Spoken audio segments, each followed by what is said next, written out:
Direct and inverse variation.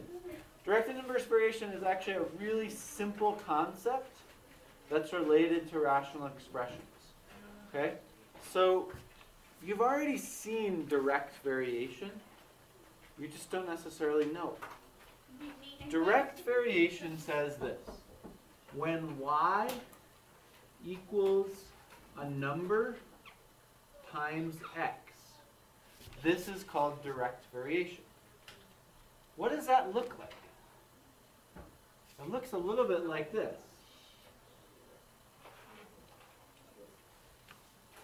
Plus b. But there is no plus b. So direct variation is like slope form. It's like slope form where there's no y-intercept. Okay? That's easy to grab. Yeah, so, anything that's like this is direct variation. Here's another line with direct variation. Okay? Direct variation could be positive or negative. It doesn't matter. It's still direct variation. So for example, if I said that y equals 3x, is that an example of direct variation? Yes. Yes. And 3 has two names now. What did we call 3 before? What did we call it? M, which stood for the Rise over the slope. Yeah, just one word. And now we're also going to call that number the constant of variation. These are the same thing. Okay? Slope, constant of variation are the same thing. It could be any number. I mean, it could be a fraction, it could be a negative number. And that would just change the level of variation. Okay, inverse variation is sort of the opposite of this. Inverse variation, so this is direct variation.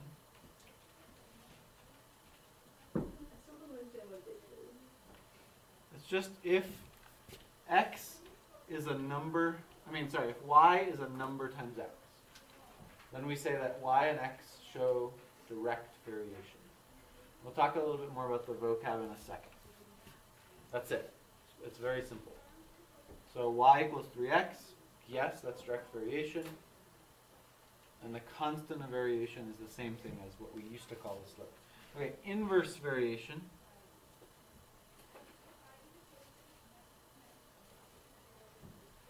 Is when y equals some number divided by x.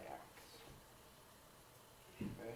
Now the graphs of this are a little more complicated. We're not going to look at them today. Yeah.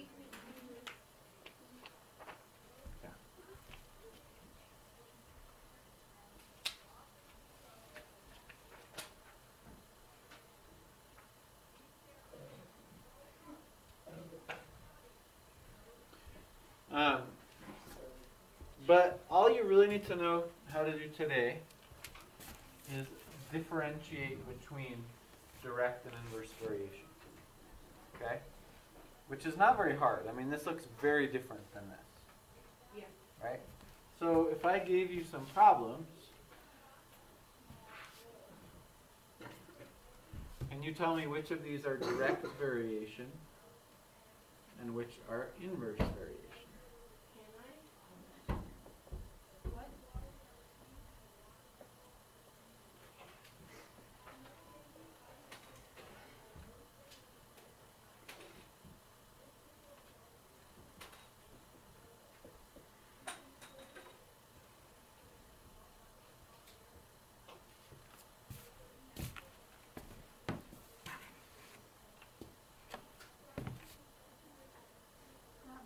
Do you want us to write this? Okay. Yeah, I would write these down. And then let's just use a D for direct and an I for inverse. So the first one is what? Direct. Second one? Inverse. Third one?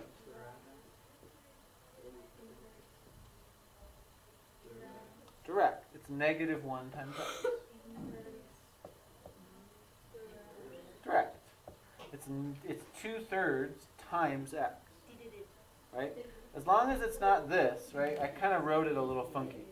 2 over 3x, that would be inverse, but okay. Now there's a couple variations on this.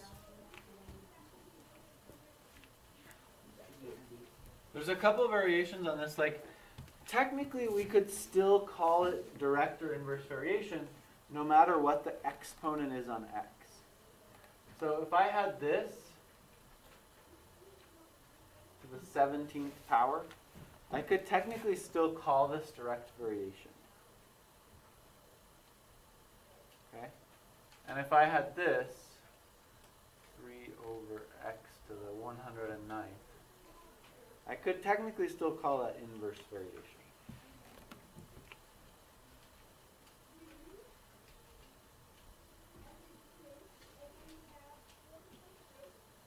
Is there something like that they're both in the same thing, like it's direct and inverse in the same? That would be impossible. Well, couldn't you Because have 3x plus 2 over 3? Wouldn't that be 2 direct? over that is neither direct nor inverse variation. There are problems that are neither, right? Like y equals x plus 5 is not direct or inverse variation. Because we have the plus 5. Why do you need to know this? You'll see in a second. Okay. So not everything is direct or inverse variation. Like if we add a constant, it becomes no longer direct or inverse variation. Okay.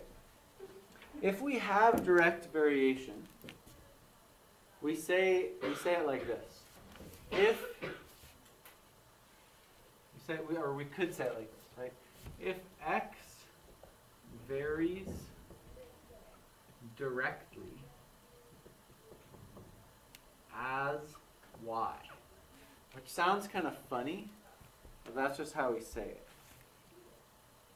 And then I could say something like, if x varies directly as y, and x equals 9 when y equals 3,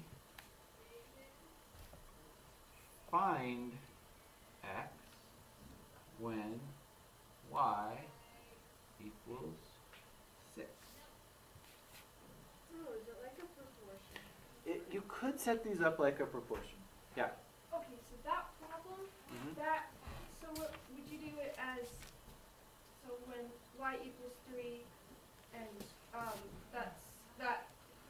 so 3 and 9 is 3 times 3, so Good. 6 times 6 or 6 times 3? Yeah. Good question. Let's talk about the first thing you said, because this is the way that I would do this. We're gonna now assume that there's no exponents, because that's not usually included. For some reason, I don't know exactly why, to be honest with you, but the person who made this worksheet, I didn't make this particular worksheet. They included exponents on the part where they're just asking you to identify direct variation and inverse variation. But then, in order to do this part, you now have to assume that there are no exponents. Okay? So we're just going to assume that every equation is like y equals x times something or x equals y times something. So, Bella, what you said was x equals 3 times y. And you just got that from this, right? X is 9 and y is 3. So x would equal 3 times y. Do you guys see why that? Okay, That so works? 3 times 6. So then to find x when y is 6, we just simply do 3 times 6, and our answer is 18. And that's it. It's more like vocab and understanding what direct variation is to do these types of problems. Yeah. So is that all that's going to be on the homework?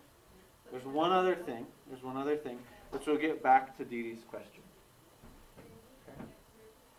Okay. But we're not done with it. So if x varies directly as y, and x equals 9 and y equals 3, find x when y equals 6. Well, what if we had inverse variation?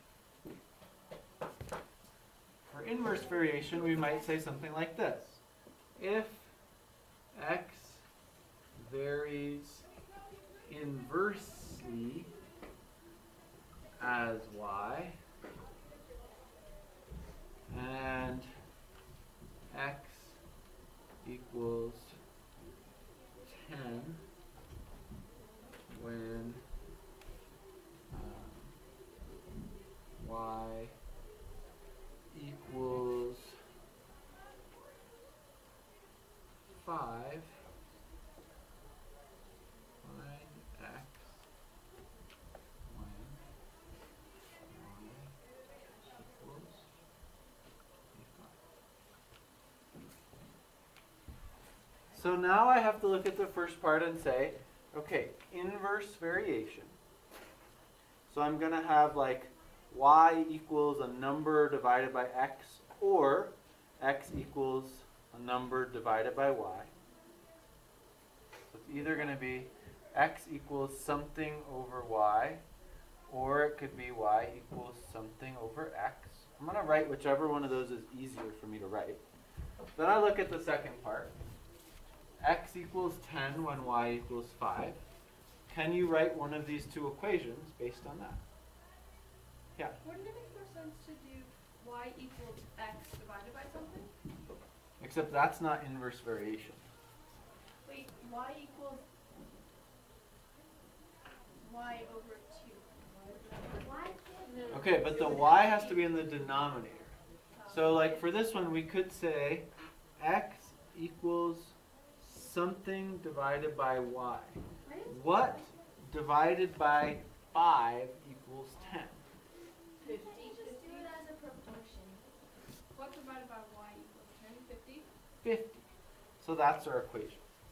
What about if y equals... So if y is 25, then No, what no, would no, x I mean, be? how if you solve it the other way, y equals something divided by x? Is that what It would be complicated.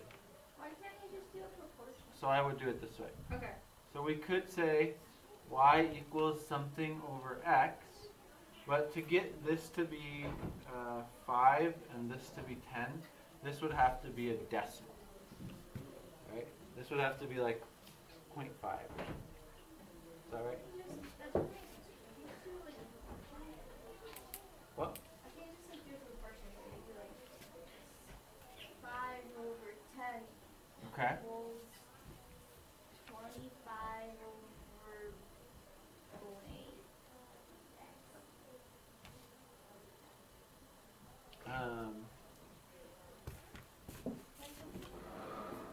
Let me think about that question. So like if I had direct variation, that would be really straightforward to solve with a proportion.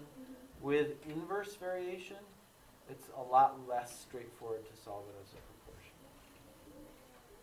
Because so much depends on this constant of variation, right? It's like, yeah, I don't even know how you would set this up as a proportion, to be honest with you. 10 over Yeah, you could say 10 over 5 equals x over 25. I guess that would work. 5 times. No, that doesn't work. But why not? What's the answer to Why this? not? What's the answer to this? If y is 25, x would be 2, right? So if we set it up as 10 over 5 equals x over 25, would x be 2? No, it would be 50. So that's how you find the constant of variation. But x is 50. No, the variation. But why doesn't it work? That doesn't make any sense because if x is 10, y is 5, that's 5. You're thinking of direct variation. Indirect variation, inverse variation is not direct variation. But So for direct variation, a proportion works very well, right? Because that's what a proportion is direct variation. For inverse variation, it's not going to work. Inverse variation is a little bit more confusing. So can't You probably can't do this one in your head. Well, but it does, you can, because x is just, why isn't x just 50? Because they vary inversely. You're saying if they vary directly, then then x would be 50, right? But they don't. They vary inversely. Inverse variation means x equals a number divided by y. That's what the inversely means. Right? So you can't do it as a direct variation because they're telling you it's an inverse variation. Well, it would be great if everything in the world varied directly, right? I mean, it would be way easier. But that's just not how the world works. There are some things that vary inversely. What? You think that everything should just vary directly? That would be awesome. Why would you ever need to use this? Okay, so let's get into one example. Let's get into one example of a case when you would use it. This is like really common. Okay, like if you're mathematically analyzing something, direct variation and inverse variation come up all the time. But really, all I'm really teaching you is the name for those things. And naming them is important because they come up so often. So a word problem could be something like this. Right? We could say the sales of a particular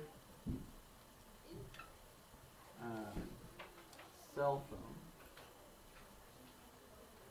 vary directly as the amount of advertising. Okay, let's come back to that then. For that phone. So this makes sense, right? If you were to think about that, the more you advertise, the more you're going to sell of your phone. Right? That makes sense. Can you think of something that might be like the sales of a phone would vary inversely towards? The more we sell of our phone, right? The more we advertise, the more we sell of our phone. The more we blank, the less we sell of our phone. So a classic example of this would be the more we charge for the phone, the less we sell of the phone. So that's a classic example of inverse variation. Well, it is actually true in a lot of cases. Well, I mean, if it's like a new phone and like it's the like groundbreaking discovery, like iPhone craziness that nobody has yet and it's brand new, then like they charge a lot for it. Right. And all I'm saying is the more you charge, the less you sell. Right? So more people are going to buy it if it costs $500 versus $1,000.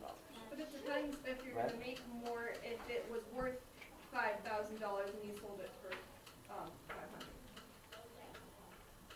What do you mean?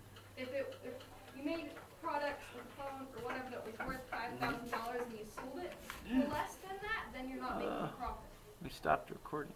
Oh no, we're still recording. You have to have a profit out of it. Yeah. We're not going to get into that side of things, but a classic example of this, guys, is sales. Okay, so the more you charge, the less you sell, but the more you advertise, the more you sell. Leo, would you close the door? It's just a little loud. Okay, so the sales of a phone vary directly as the amount of advertising. Okay, if you sell 20 phones,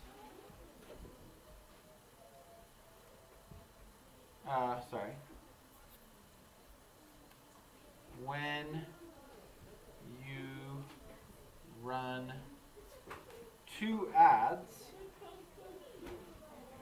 how many phones We have to write this down. would you sell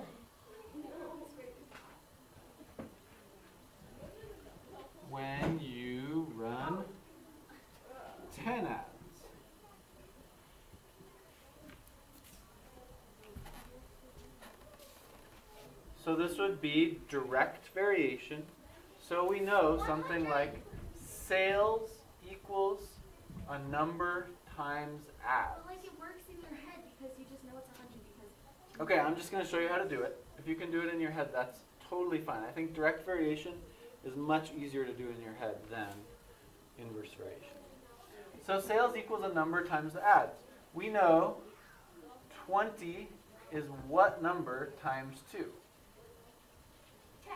10. 10. So our equation is sales equals 10 times A. So then we just plug in the second part. If we have 10 ads, we would sell 10 times 10, which is 100 phones. Now, I mean, obviously this is a simplification, but analysis like this is done all the time, right, in the marketing world, where they look for what things increase our sales, what things decrease our sales, by how much, what is our constant of variation. And clearly, it's not always as simple as if we run 2 ads, we sell 10 phones, and if we run 10 ads, we sell 100 phones. But Wait, where'd you get the Apple 5 knows from? that we have to start somewhere. Apple That's is an- just the name That's an- Apple will sell a product. Okay. So S equals 10A. 20 equals 10 times 2. That's how we got that. So then S equals 10 times 10. S would be 100. Let's go back to inverse variation because I think that one was a little more confusing. So I'm just going to do a couple examples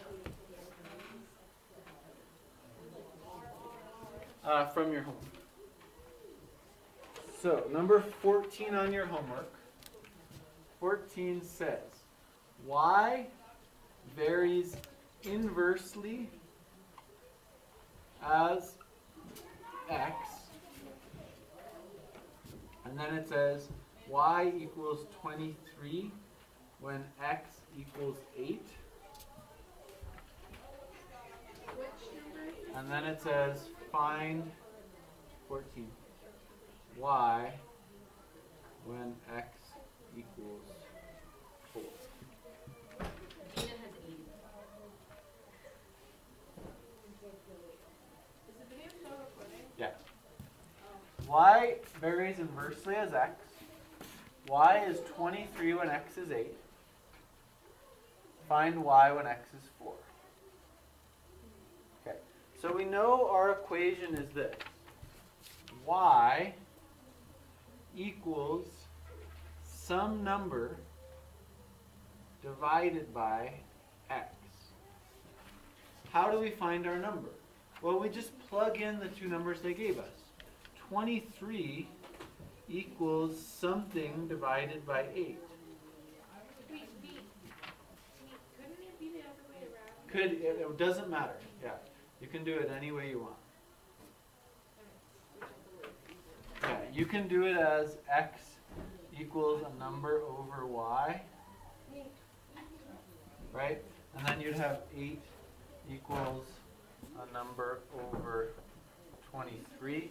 It's fine. Yeah. So, could you figure this out by doing 8 times 23? Exactly. Just making sure. That's how you're going to figure it out. So what is 8 times 23? 184. Okay, so our number is 184. Now we have an equation that we can use to get the second, right, the second y. Find y. So Because y. now, find y when x is 4, we say, well, y equals 184 divided by x. And then I type that into my calculator. Or let's do long division. No. I love long division. I don't know what I you're don't know how to doing. do it. 4 goes into 18 4 times. 16 16. Bring down the 4. So our answer is 46. Right? Nate, we don't need to What? learn how to do long division in your calculator. 46. I could take them out of my bag. Wait, would you explain? Isa, we don't want to do Okay, the 184